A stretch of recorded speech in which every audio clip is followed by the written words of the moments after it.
Information reaches us through various forms.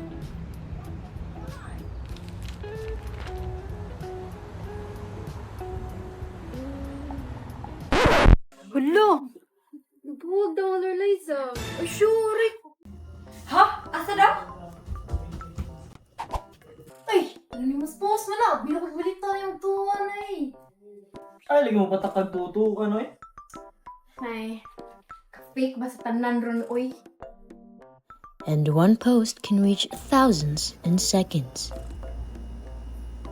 But when information spreads faster than truth, Ka-fake na ba sa tanan, oy?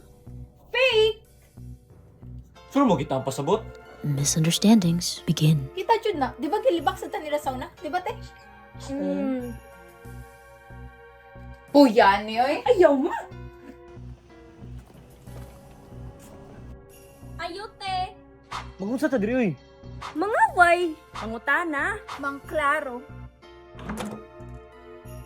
Kinsay fake ba? Ha? Fake ba? Uy, asam sa bugi ka na na. Takataka ang giyawit, ha? Hoy, ikaw na ako inahan, ha? Asa may gikan ana? Asumira kay mo.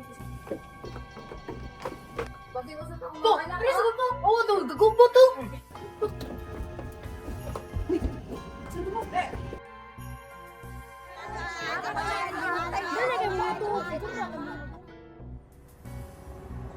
So media is powerful, but sometimes it turns confusion into conflict. So verify before you believe, question before you share, and think critically. Because not everything you see is true, and not everything you read tells the whole story.